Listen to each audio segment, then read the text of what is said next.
नमस्कार दोस्तों, Shri educational hub के बायोलॉजी के क्लास में आप सभी मेरे प्यारे दर्शकों का हार्दिक रूप से मैं स्वागत करता हूं। आज की दोस्तों हमारी क्लास होने वाली है मानव शरीर में पाचन तंत्र। आज हम डाइजेस्टिव सिस्टम के बारे में बात करेंगे। तो जो हमारा डाइजेस्टिव सिस्टम है मानव शरीर के अंदर, वो जो है 5 चरणों में होता है। सबसे पहला जो प्रोसेस है वो है अंतर्ग्रहण, जिसको हम बोलते हैं इनगेशन। पहला जो हमारा सबसे जो हमारा स्टेप है वो होता है अंतर्ग्रहण। दूसरा जो हमारा होता है स्टेप वो होता है पाचन, जिसको हम बोलते हैं डाइजेशन। डाइजेशन मतलब कि पाचन। और तीसरा है हमारा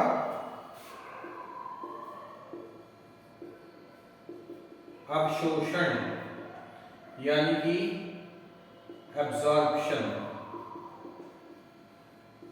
चौथा स्टेप हमारा जो होगा वो होगा स्वांगीकरण, एमिनिफिकेशन। और पांचवा होगा हमारा मल परित्याग, इगेशन। हमारा जो मानव बॉडी है, जो ह्यूमन बॉडी है, उसके अंदर जो हमारा पाचन है वो 5 चरणों में हमारा पूरा होता है प्रोसेस। सबसे पहला होता है अंतर्ग्रहण। अंतर्ग्रहण मतलब कि जब भोजन को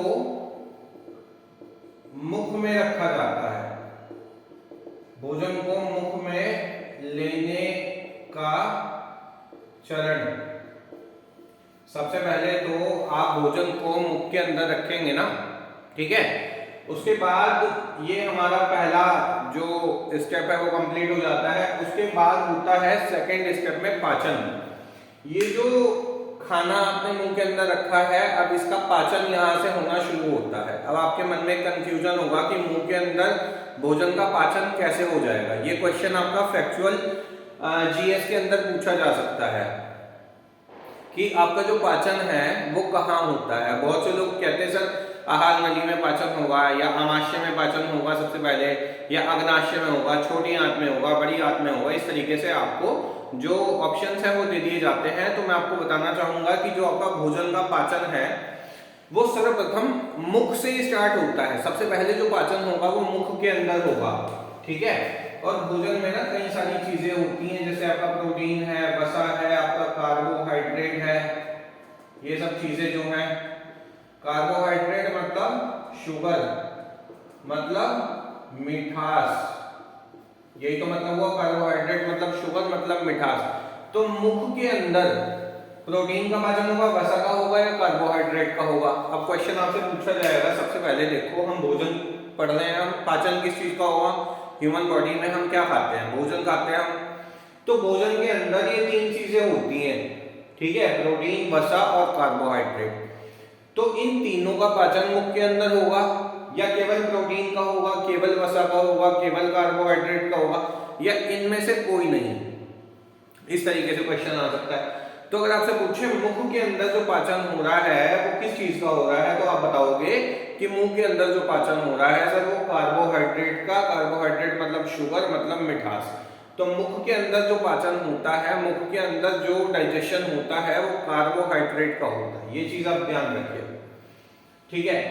तो सबसे पहले जो मुख में भोजन रखने की प्रोसेस है वो क्या कहलाएगी, अंतर्ग्रहण, जिसको इंग्लिश में हम बोलते हैं इनगेशन, ठीक है। दूसरा हमारा जो स्टेप होता है वो होता है पाचन। पाचन का मतलब डाइजेशन। पाचन कौन सा हो रहा है, तो पाचन की प्रोसेस कहां से शुरू हो रही है, मुख के अंदर जब हमने भोजन को रखा। अभी हम इसको और भी ज्यादा एक्सप्लेन करेंगे किस तरीके से पाचन होता है, कौन कौन से एंजाइम है जो पाचन करने में सहायक होते हैं। तीसरा है एब्जॉर्प्शन, अवशोषण। जब अवशोषण की प्रक्रिया होती है तो वो तीसरे स्टेप में कंप्लीट होती है। चौथा जो है स्टेप वो है स्वांगीकरण। आगे जब हम छोटी आंत, बड़ी आंत, अग्नाशय, आमाशय सब हम पढ़ेंगे तो वहां हम पूरा आपको प्रोसेस बताएंगे इस पूरी क्लास के अंदर कि किस तरीके से डाइजेस्टिव सिस्टम जो है वो काम करती हैं चीजें। सबसे पहले ये जान लिया हमने कि भोजन को हमने मुख में लिया पहले स्टेप के अंदर, और मुख से उसका पाचन शुरू हुआ। ठीक है, मुख के अंदर जो भोजन का कौन सा पदार्थ है जिसका मुख में पाचन होता है, तो कार्बोहाइड्रेट। कार्बोहाइड्रेट मतलब शुगर मतलब मिठास। इतनी चीजें आप जान लो।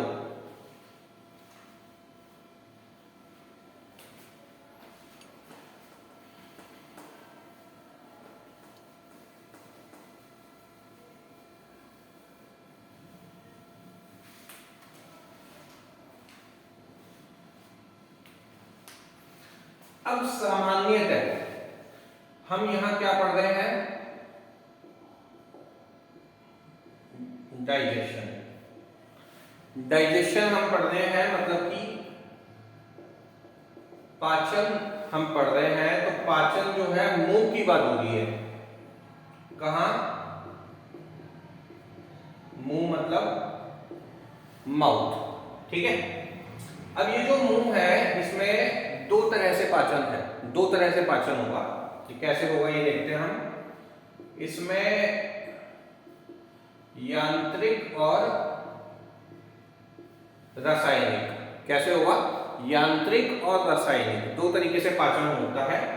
यांत्रिक मतलब कि मैकेनिकल, और रासायनिक माने की केमिकल। रासायनिक माने की केमिकल, यांत्रिक माने की मैकेनिकल। अब पहले मैकेनिकल को समझते हैं। ठीक है, अब यांत्रिक मतलब कि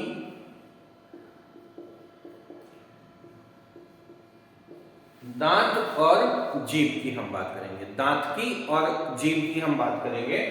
तो जब हम दांत की बात करेंगे दोस्तों, तो दांत की जब हम बात करेंगे तो इसमें सबसे पहले हम दांत की जो दांत होते हैं वो आपके दो तरह के हैं, दूध के दांत और स्थायी दांत। कैसे कैसे हैं दांत? देखो, सबसे पहले हम मुंह के पाचन की बात कर रहे हैं। अब मुंह में पाचन जो है वो दो तरीके से होगा, यांत्रिक और रासायनिक।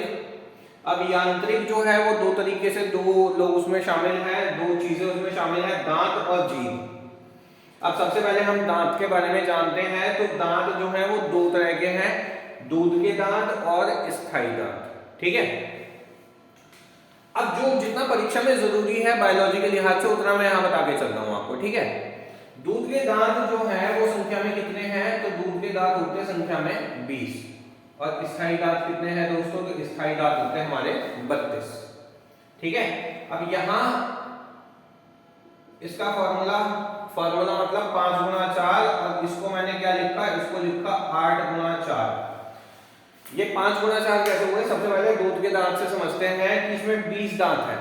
20 का मतलब क्या हुआ? 10 ऊपर वाले हिस्से में और 10 नीचे वाले हिस्से में। और जब सामने से ऐसे डिवाइड किया तो 5 का सेट इधर, 5 का इधर, 5 इधर और 5 इधर, तो 1 2 3 4 इस तरीके से 5 गुणा 4 20 दांत का समझ में आ गया। दूध के दांत किस तरीके से 20 हुए? 5 इधर लेफ्ट हैंड साइड में ऊपर की तरफ, 5 राइट हैंड साइड के, 5 नीचे लेफ्ट हैंड साइड और 5 राइट हैंड साइड इधर। इसी तरीके से अगर हम स्थायी दांत की बात करें तो स्थायी दांत की कुल संख्या है 32। 32 को अगर हम डिवाइड करें तो 16 ऊपर 16 नीचे, मतलब 16 को बीच में से डिवाइड करोगे तो 8 इधर, 8 लेफ्ट के 8 राइट के नीचे के, 8 लेफ्ट के 8 राइट के ऊपर के, तो 8 गुणा 4। अब सबसे पहले आपसे क्या पूछा जाता है, ये चीज आपको समझ में आ गई होगी जहां तक मुझे उम्मीद है।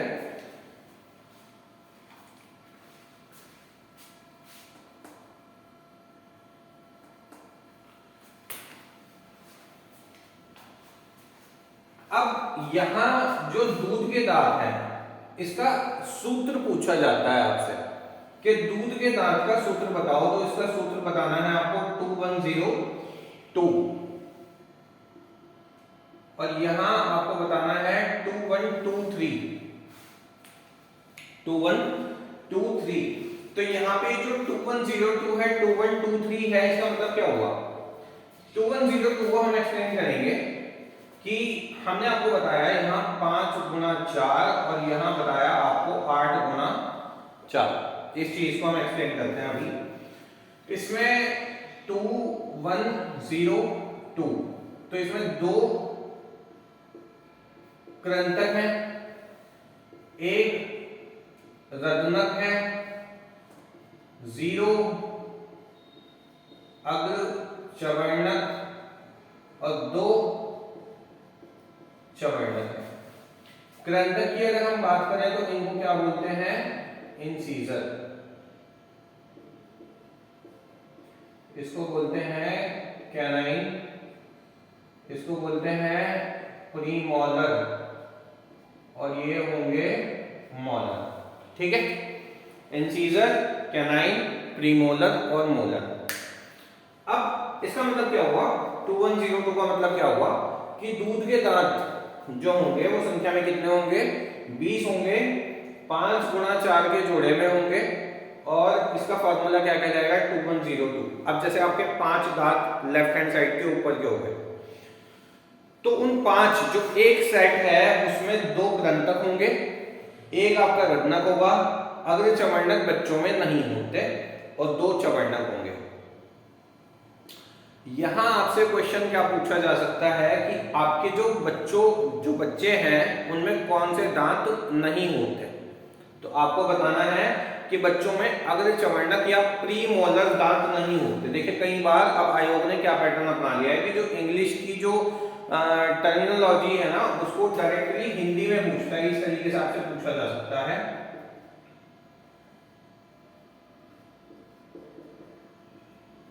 अग्र चवर्णक ना देके आपको प्रीमोलर दे दे, इस तरीके से लिख के कि प्रीमोलर बच्चों में कौन से दांत नहीं होते, तो वहां ऑप्शन में आ जाए इंसीजर्स, कैनाइन, प्रीमोलर, मोलर या कृंतक, ऋदनक, मोलर, प्रीमोलर।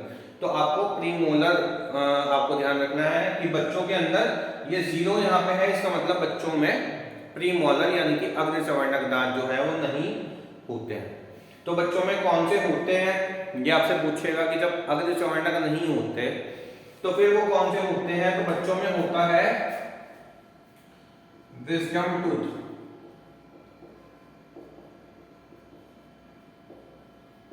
अक्कल दाढ़ बच्चों में अक्कल दाढ़।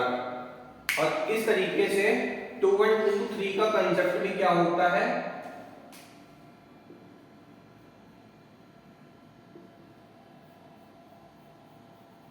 2123 मतलब जब मैं परमानेंट दांत की हम बात करेंगे तो 2 कृंतक है, एक ऋदनक है, 2 अग्र चवर्णक है और 3 चवर्णक हो गए।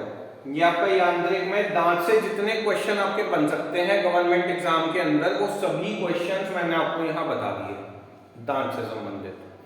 अब हम बात करते हैं जीभ की।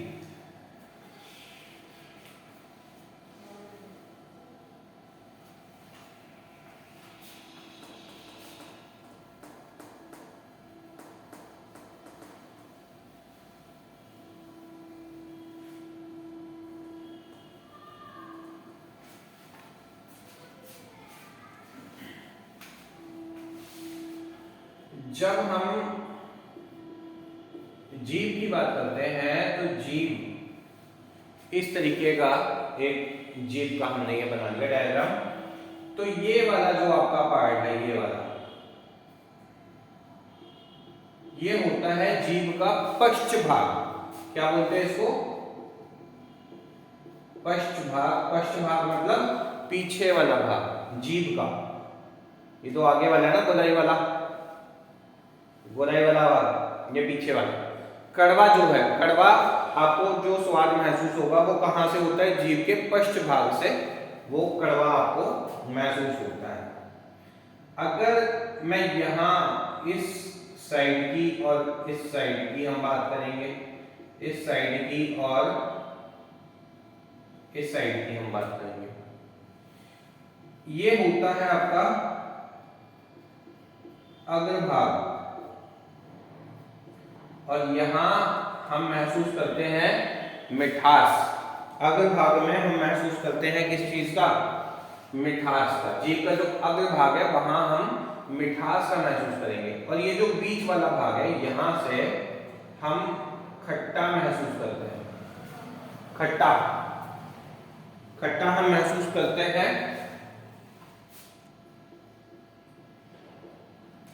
और ये जो बाकी के आपके ये बचे, यहां से हमें नमकीन स्वाद का अनुभव होगा। ये चीज आप ध्यान रखिएगा। जीभ की जब हम बात करें, जीभ से संबंधित ये क्वेश्चन बन सकते हैं आपके कि जीभ के कौन से भाग में कौन सा टेस्ट का हम अनुभव करते हैं। तो ये आपका पश्च भाग में कड़वे का, अग्र भाग में मिठास का, जो मध्य भाग है उसमें खट्टे का, और जो साइडों वाले भाग हैं वहां से हम नमकीन टेस्ट का हम अनुभव करेंगे। जीभ से ये क्वेश्चन आपके बन सकते हैं। हम बात करते हैं अब अगर रासायनिक केमिकल पार्ट, यांत्रिक से हमारे मैकेनिकल पार्ट से जो क्वेश्चन बन सकते थे वो हमने बनाए यहाँ। अब अगर हम बात करें केमिकल की, तो केमिकल के अंदर इसको रब कर देते हैं हम, इसकी पूरी की हमें जरूरत पड़ने वाली है।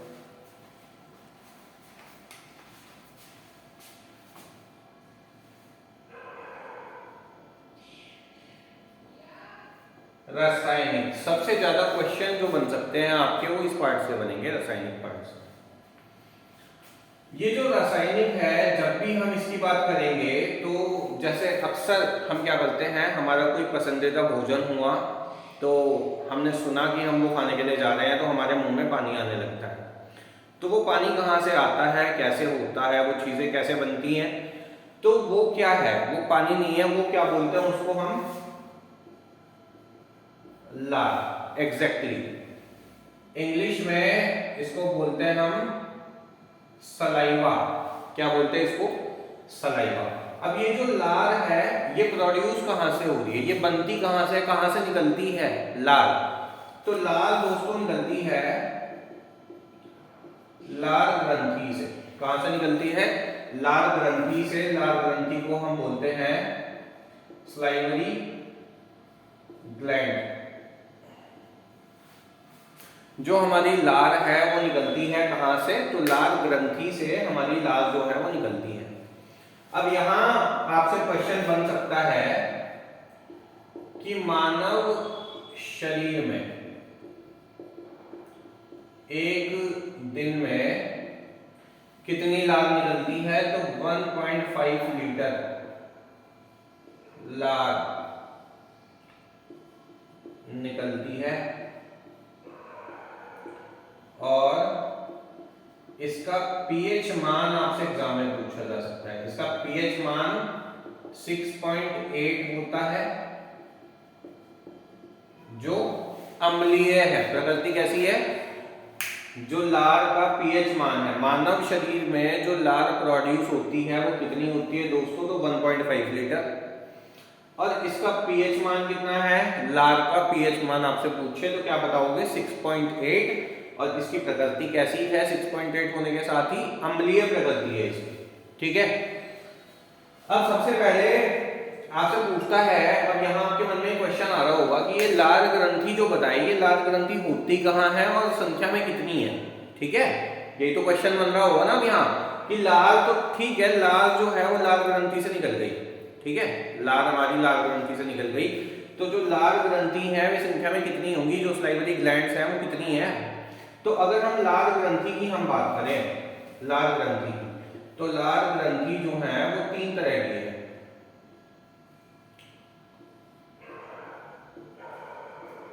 इसका नाम है सब मैक्सिलरी। सब मैक्सिलरी एक है सब मैंडिबुलर, सब मैंडिबुलर, और एक है पैरोटिड।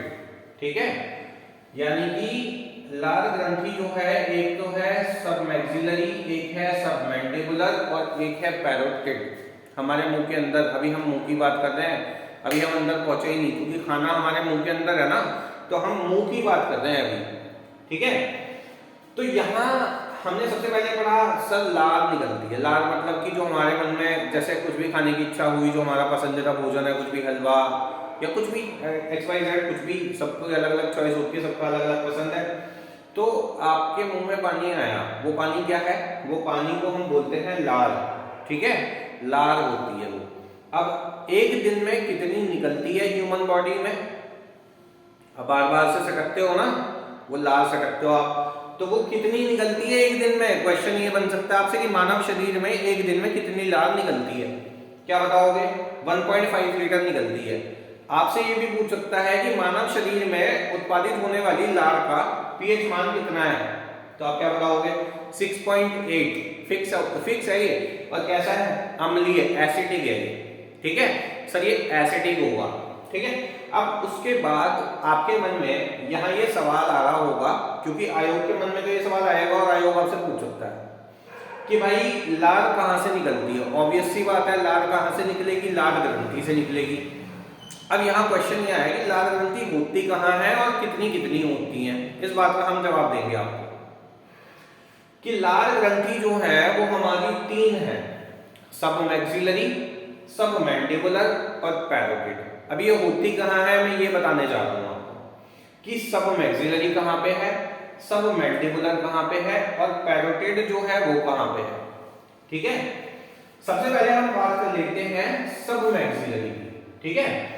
तो सब मैक्सिलरी ये होती है आपके तालुआ में, तालुआ जो आपका ये ऊपर वाला जो पार्ट है, आपको एक वाइट वाइट दाने छोटे छोटे उसकी संरचना दिखाई देगी झिल्ली टाइप, तो वो क्या है? वो सब मैक्सिलरी। उसमें कौन सी स्लाइवरी ग्लैंड है, कौन सी लार ग्रंथि है उसमें? तो आप क्या कहेंगे सर? ऊपर तालुआ में जो है वो सब मैक्सिलरी है, तालुआ में ऊपर की तरफ। अगर सब मैंडिबुलर की मैं बात करूं, सब मैंडिबुलर, अभी मुंह की बात हो रही है ना मेरे भाई, तो सब मैंडिबुलर तुम दिमाग लगाओ कहां होना चाहिए। तो सब मैंडिबुलर जो होता है वो होता है जीभ के नीचे। सब मैंडिबुलर कहां होता है? सब मैंडिबुलर तो वो होता है सर जीभ के नीचे। जीभ उठा के जब देखोगे तो जीभ के नीचे एक दाने दाने वाली संरचना दिखाई देती है, वो क्या कहलाती है? वो होती है सब मैंडिबुलर स्लाइवरी ग्लैंड, ठीक है। इसी के साथ अगली जो बची आपकी वो पैरोटिड है, और पैरोटिड ना ये वीवीआईपी है। पैरोटिड वीवीआईपी क्यों है? क्योंकि यहां से क्वेश्चन बन सकता है। कैसे क्वेश्चन बनेगा अभी हम वो भी डिस्कस करते हैं।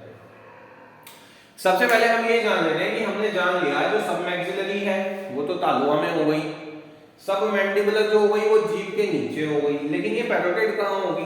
तो पैरोटिड होगी आपकी कहां? गाल में, गाल में अंदर की तरफ, ठीक है, गाल में अंदर की तरफ। मुंह के पाचन की हम बात कर रहे हैं, तो मुंह के पाचन में जो पैरोटिड, जो आपकी पैरोटिड स्लाइवरी ग्लैंड है वो कहां होगी दोस्तों? वो होगी आपकी गाल में, ठीक है। ये चीज आपने जान ली, चलिए बढ़िया। अब देखो कभी कभी आपको एक वायरस इन्फेक्शन हो जाता है गाल में, गाल आपका सूजने लगता है, ठीक है। क्या हो जाता है? क्वेश्चन जो बनता है वो मैं बता रहा हूं आपको कि यहाँ गाल में आपके सूजन आने लगती है। क्या बोलते हैं इसको? वायरस इन्फेक्शन होने लगता है, ठीक है। क्या बोलते हैं उसको? उस बीमारी को हम बोलते हैं गलसुआ। क्या बोलते हैं इसको? गलसुआ। इंग्लिश में क्या बोलते हैं इसको?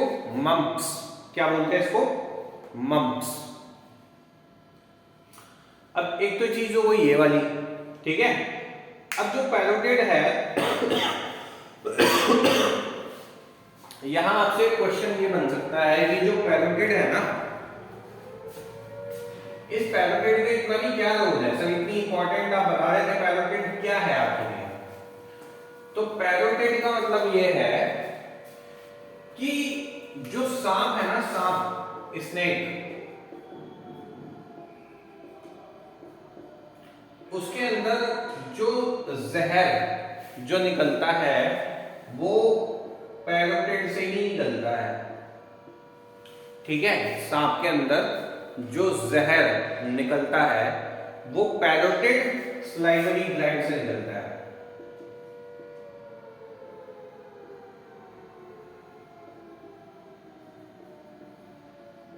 कहां से निकलता है? पैरोटिड स्लाइवरी ग्लैंड से वो जहर निकलता है सांप के अंदर, ये चीज आप जानना।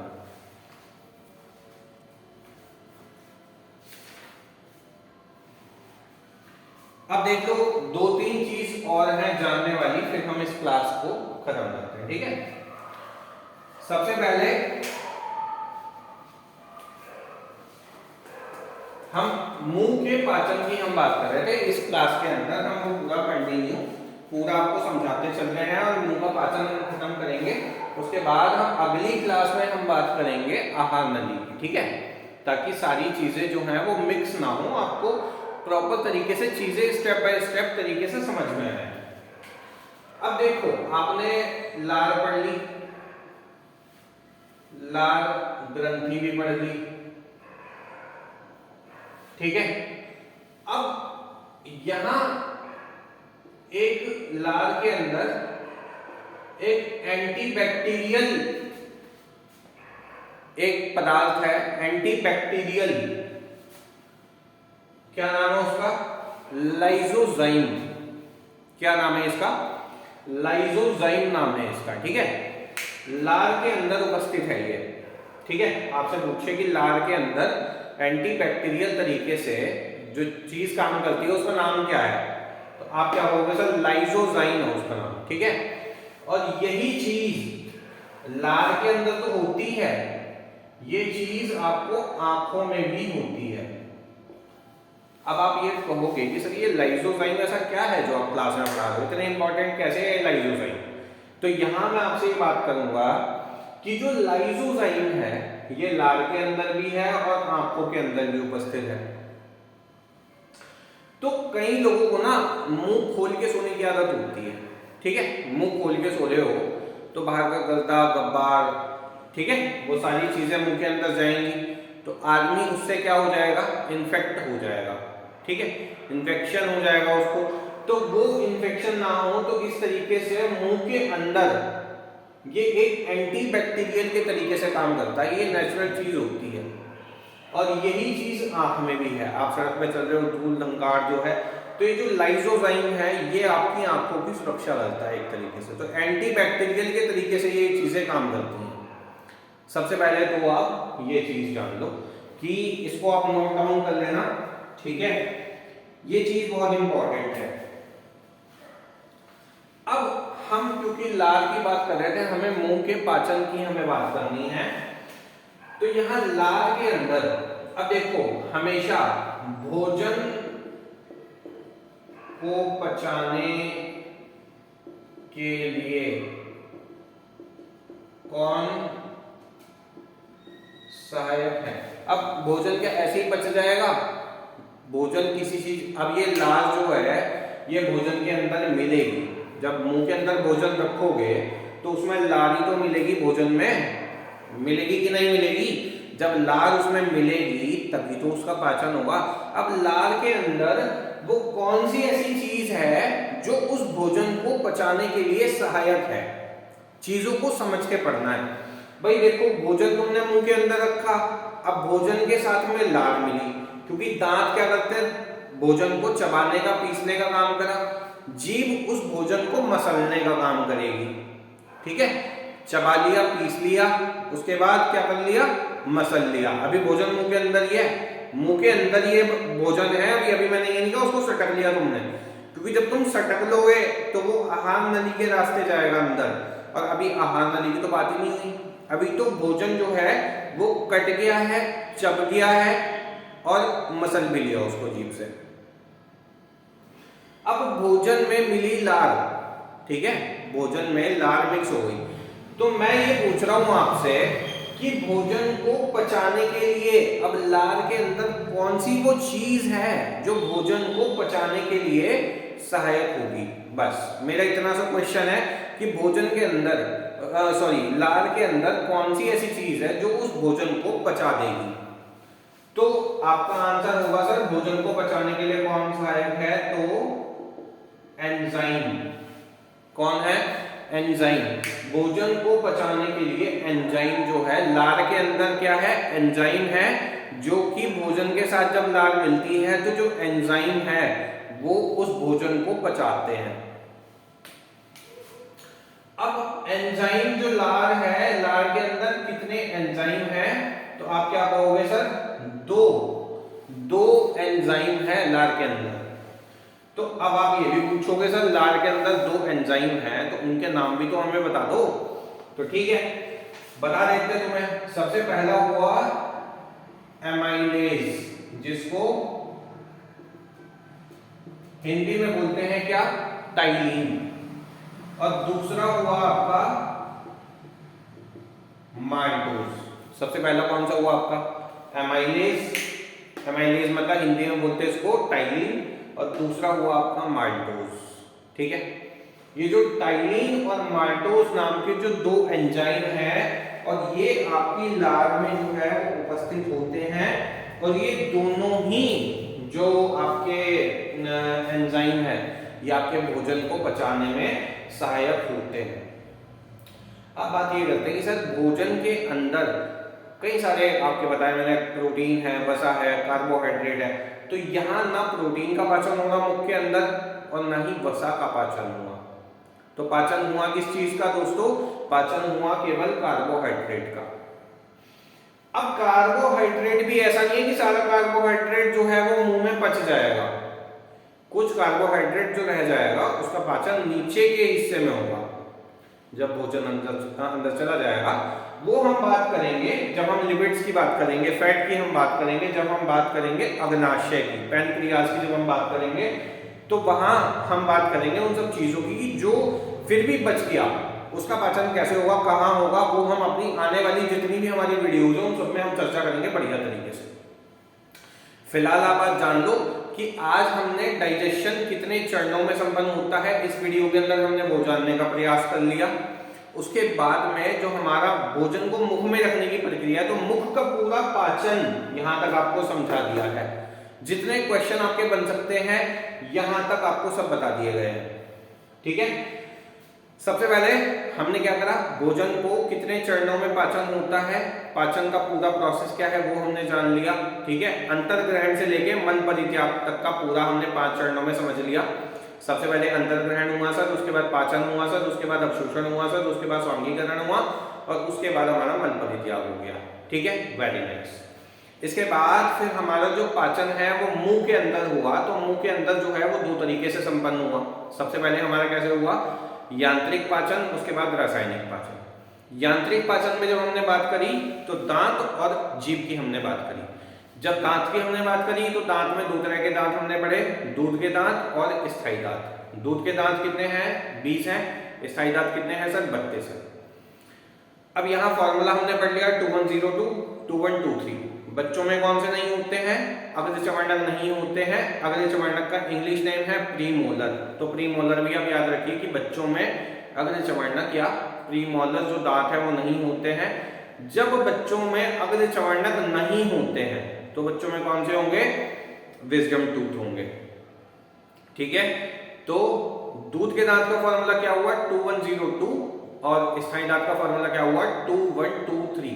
अगर आपसे ऐसे भी पूछ ले कि मानव शरीर में जो हमारे दांतों की संख्या है, स्थायी दांत में कुल अग्र चवर्णक या चवर्णकों की संख्या बताओ, ठीक है, तो वो भी आप गिन के बता सकते हो। कृंतकों की संख्या बताओ, वो भी बता सकते हो। रत्नक की संख्या बताओ, वो भी बता दोगे। इसके बाद फिर हमने जीभ के बारे में बात करी। तो जीभ में पश्च भाग में कैसा स्वाद होगा, कड़वा होगा, अगर भाग में मीठा होगा, बीच वाले में खट्टा होगा, साइडों वाले में नमकीन होगा, ये हमने पढ़ लिया। उसके बाद फिर हम लार की बात करें तो लार कहां से निकलती है, लार ग्रंथि से निकलती है। लार ग्रंथि कितनी है मुंह के अंदर, तो 3 है सर, सबमैक्सिलरी, सबमैंडिबुलर और पैरोटिड। ठीक है, सबमैक्सिलरी जो है हमारी तालुए में है, सबमैंडिबुलर जीभ के नीचे है, और पैरोटिड हमारी गाल में दोनों तरफ है।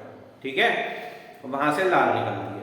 एक दिन में मानव शरीर में कितनी लार निकलती है, तो 1.5 लीटर निकलती है। इसका पीएच मान क्या होगा, तो 6.8 होगा। कैसा होगा, तो एसिडिक होगा। ये बात हमने जान ली। इसी के साथ फिर हमने क्या देख लिया कि लार के अंदर क्या वो चीज है जो कि हमारी बाहर की जो बैक्टीरिया है, जो छोटे मोटे बैक्टीरिया हैं, क्योंकि शुगर जो है वो मुंह के अंदर है ना, तो अगर वो चीज हमारी रक्षा नहीं करेगी तो क्या होगा, मुंह के अंदर कीड़े लग जाएंगे, कैविटी हो जाएगी, सारी चीजें होती है ना। तो लार के अंदर एक एंजाइम, लार के अंदर एक पदार्थ होता है जो कि एंटी बैक्टीरियल के तरीके से काम करता है, और वही पदार्थ हमारी आंखों में भी होता है। उस पदार्थ का नाम बता दो जरा। तो उस पदार्थ का नाम होगा सर लाइजोजाइम। क्या नाम होगा उसका? लाइजोजाइम। ठीक है, ये एंटीबैक्टीरियल के तरीके से लार में मिलके काम करता है। ठीक है, अब यहाँ हमने ये चीज जान ली कि अभी मुख के पाचन की हम बात कर रहे थे, तो मुंह के अंदर जो पाचन हो रहा है, तो उसके लिए भोजन को पचाने के लिए लार के अंदर ऐसी क्या चीज है जो कि सहायक होती है? तो हमने जान लिया सर, एंजाइम जो है वो भोजन को पचाने में सहायक है। लार के अंदर कितने एंजाइम हैं? तो सर 2 तरह के एंजाइम हैं, एमाइलेज जो कि हिंदी नाम है इसका टाइलिन, और माइटोज। ये दोनों क्या करते हैं? भोजन के अंदर जो कार्बोहाइड्रेट है उसको पचाने का काम करते हैं।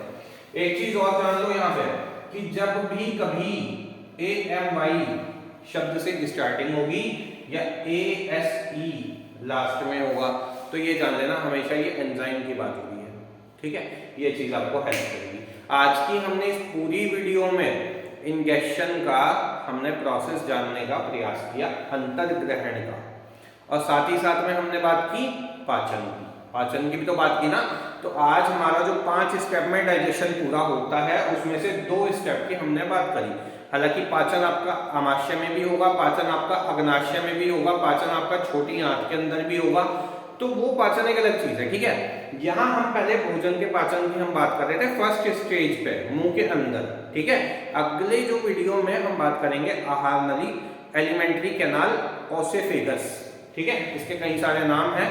तो मिलते हैं आपसे अगली वीडियो में। हमारी वेबसाइट www.shrieeducationalhub.com, इस पर सभी क्लासेस के कोर्स हैं, सभी सरकारी परीक्षाएं, सिविल सर्विसेज की तैयारी करने वाले बच्चे, यूजी पीजी की कोर्स की तैयारी करने वाले बच्चे, हमारे यहाँ कॉमर्स की क्लासेस, केमिस्ट्री की, बायोलॉजी की, फिजिक्स की, सभी क्लासेस हमारे यहाँ उपलब्ध है दोस्तों।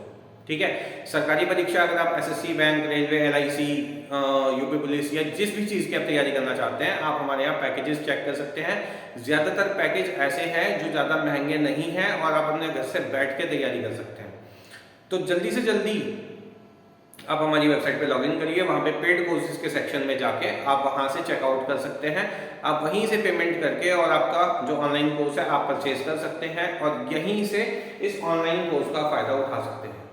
धन्यवाद।